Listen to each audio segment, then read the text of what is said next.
Okay. So అలాంటి టైంలో మీ కాంటెంపరీసో మీ కొలీగ్సో అక్కడ పెత్తనం చెలాయిస్తున్న ఆ ప్రభుత్వం మీద ఇది ఒక విధ్వంసకర ప్రభుత్వం అనే ఆలోచన మీకు ఎందుకు వచ్చింది అసలు? చుట్టూ ఎటు చూసిన విధ్వంసమే కదా, ఎక్కడ చూసినా శిథిలాలే. డే 1 నుంచి మొదలుపెట్టిన దగ్గర నుంచి జగన్మోహన్ రెడ్డి గారికి ఇచ్చిన మ్యాండేట్ జనం మామూలు మ్యాండేట్ కాదు కదా, పెద్ద మ్యాండేట్. ఒక అద్భుతమైన తీర్పు ఇచ్చారు ఆయనకు అనుకూలంగా. ఆయన ప్రజావేదిక కూల్చివేయటం దగ్గర నుంచి మొదలుకొని, ప్రజావేదిక కూల్చివేస్తే ఒక ప్రభుత్వ భవనం అది, దాన్ని కూల్చారు, బాగానే ఉంది.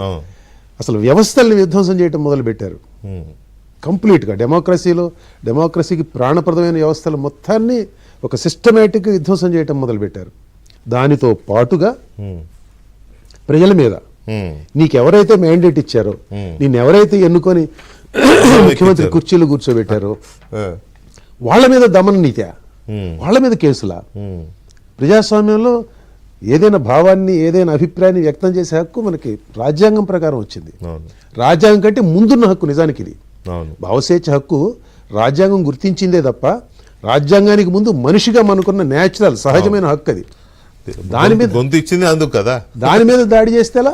అవును, అక్కడ మొదలైంది. ఏమిటిది ఇంత diabolic, I can only say diabolical government, ఇంత డయాబాలికల్ డిస్పెన్సేషన్ అంటే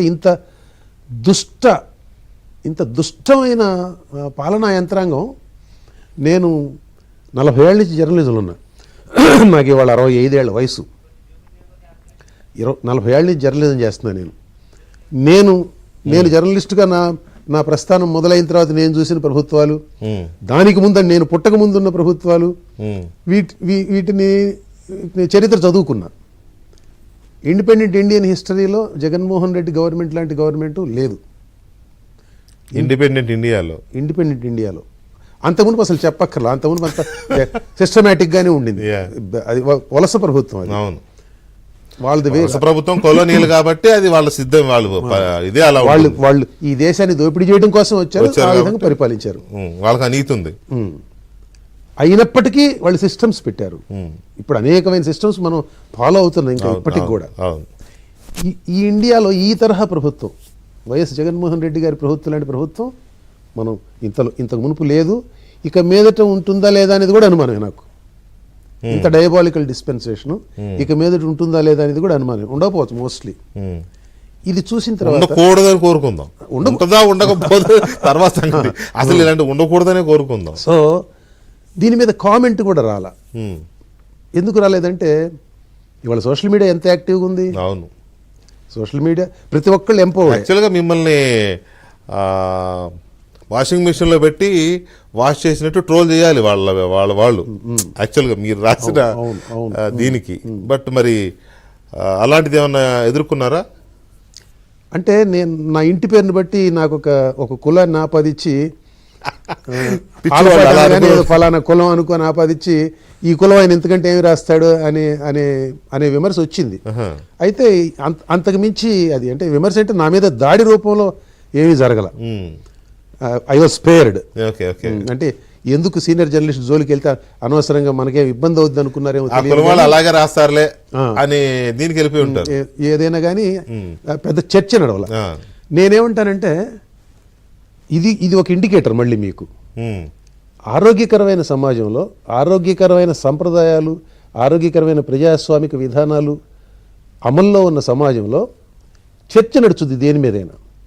నేను 151 సీట్ల మ్యాండేట్ తోటి ప్రభుత్వం ఏర్పరిచిన జగన్మోహన్ రెడ్డి గారి సర్కారు పాలనా తీరుపై విధ్వంసం అనే 570 పేజీల పుస్తకం రాశాను. విధ్వంసం దాని టైటిల్. దాని మీద చర్చ జరగల. Thank you. ఇప్పుడు మీరు ఇట్లా పిలిచారు, ఇప్పుడు ఇది చర్చకి నాంది పలికితే సంతోషం మనకి.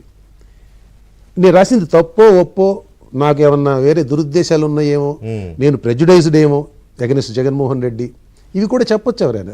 తప్పే లేదు కదా, అది భావ ప్రకటన, అంతే కదా. దాన్ని మనం గౌరవిస్తాం, ఆ హక్కు కోసం నిలబడతాం. విమర్శను ఎప్పుడు స్వీకరించాలి. ఏదో చర్చ లేకపోతే ఎట్లా? అవును, చర్చ లేకపోతే, భిన్నాభిప్రాయాల మధ్య సంఘర్షణ లేకపోతే సమాజంలో సత్యం ఎట్లా బయటకు వస్తుంది? అంటే ఇదొక సమాజం ఎట్లా ముందుకెళ్ళుద్ది? This is also one of the indicators మీరు విధ్వంసాన్ని ధిక్కరించి పుస్తకం రాశారు, కానీ విధ్వంసాన్ని ధిక్కరించి దాన్ని ప్రశంసించడము అవి విమర్శించడం చేయలేని వాళ్ళు చాలా మంది ఉన్నారు. అదొక బాధాకరం. సో ఎవరు మాట్లాడటం అన్న వాతావరణం చూసిన తర్వాత మనకి సివిల్ సొసైటీ చాలా బలహీనంగా ఉంది అవును, ఆంధ్రప్రదేశ్, ఏపీలో మరీ ఏపీలో.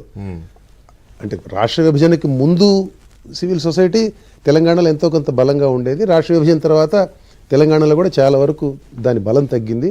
ఆంధ్రప్రదేశ్లో అయితే అసలు లేకుండా పోయింది. సివిల్ సొసైటీ లేదు. అంటే ప్రజల్ని స్మరణ చేసేందుకు, వాళ్ళకి ఏదో ఒక థాట్ ఇచ్చేందుకు, ఇది మంచి ఇది చెడు అని చెప్పేందుకు పౌర సమాజం ఉండాలి. నిత్యం ఆ చైతన్యాన్ని రగులుస్తూ ఉండాలి.